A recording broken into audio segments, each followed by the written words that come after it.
It's shocking to so many middle-aged people. Yeah, it's exclusive. Antisocial? Yeah, I mean, rock and roll is supposed to be antisocial. It's not supposed to be the sort of thing that the professors and your parents like. I don't know, if they did like it, what would be the point of buying it anyway? But that's the paradox. It is antisocial, but it's also very profitable, and we got the commercial note coming in here.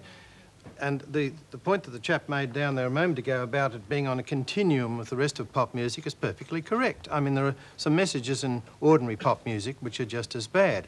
This is the fag end of a whole trend. There's nowhere else to go after this. I mean, you've worked through sex, you've worked through aggression, you've worked through alienation. The only thing left is death. But the trouble with death is, once you do it, there's no replay. Academicide. And the point is that this industry is worth $5 billion in the United States alone. It's big money. And who are being exploited? You are.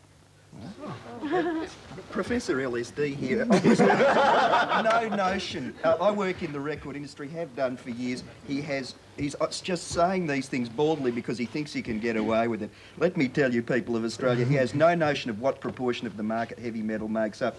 In particular, the portion of the market that this sort of metal, the death thrash, whatever you want to call it, metal makes up, is so infinitesimal. If you wanted to make a buck in music, you don't go into death metal. Maybe you don't even go into heavy metal. The bands that make a real good living out of it, that are in the top 10 money makers or whatever, they're crossover bands. They don't go hardcore on this sort of stuff because it doesn't sell. Any argument that came from that little conclusion there is absolute rubbish because it's just not true. I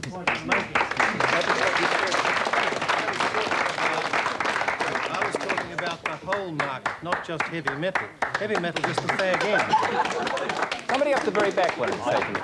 Yeah, heavy metal bands are obviously targeting the most vulnerable groups in the population, but everyone seems to be painting the picture that it's all about death and sorrow. I mean, I personally don't like death metal and all that sort of music, but it doesn't mean everyone in the population is sad and about to commit suicide. I mean, I don't see any people here who listen to death metal who look like they're going to go out and slit their wrists.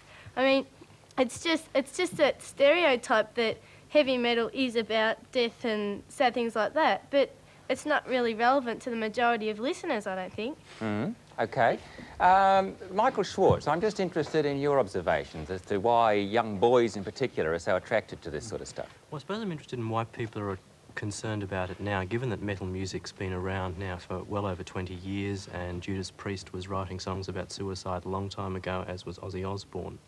And I think it reflects the issues about alienation, unemployment, the breakdown of the family, the things that society has almost holding dear in myth-making proportions.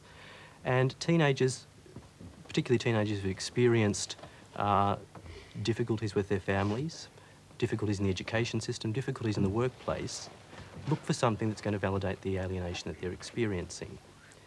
And that's becoming increasingly common, unfortunately. And I think our concern about heavy metal is a much broader societal concern about what life is like for teenagers. And I think to scapegoat heavy metal music is completely missing the point. I don't think that heavy metal is formative in terms of teenage despair. It may be something that teenagers who are desperate gravitate towards, but there are so many other reasons why they would gravitate toward it than the music itself that I think we're completely missing the point. So, what is the point then? Are we taking it too seriously? I think, I mean, how many people here, if your parents tell you not to do something, first thing you do is you go out and do it. The more fuss you make about it, the more people are going to go buy it and listen to it.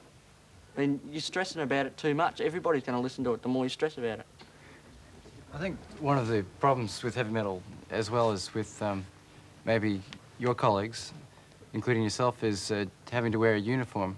And it's putting on a coat of arms to give yourself a way of looking like your friends and a way of being. And why do you have to wear a suit? Why do you guys have to wear black T-shirts that you bought and paid $25 for instead of buying a blank T-shirt, getting some fabric paint, and feeling the emotions you get from the music and putting that onto the shirt in your own way instead of buying it? And why do you have to wear a suit to be credible on TV? Why? It's a good question. It's a very good question. But so in a sense, it's a rebellion against It's a rebellion against conformity, and it's a rebellion against all those other kids in the generation who are achieving and striving and wearing the uniform. I think it's essentially conservative. I think that what you're looking at is people who want to join something, not people who want to move away from something. And getting back to the capitalist thing, I mean, bands want to sell more records, not less. If their audience is killing themselves, it's counterproductive.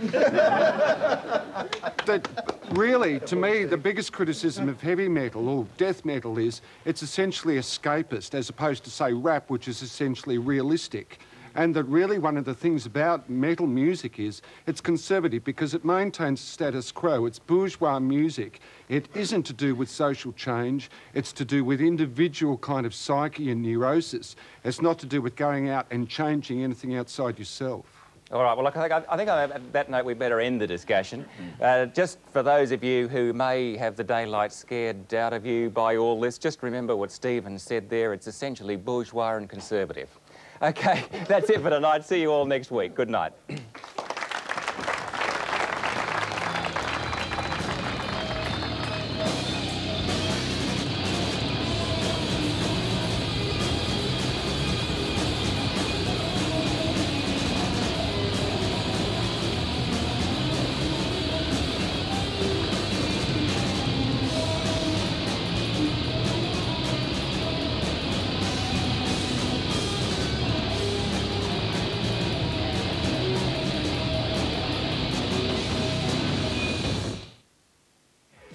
Next week, we hear from some of the many people who've been tattooed.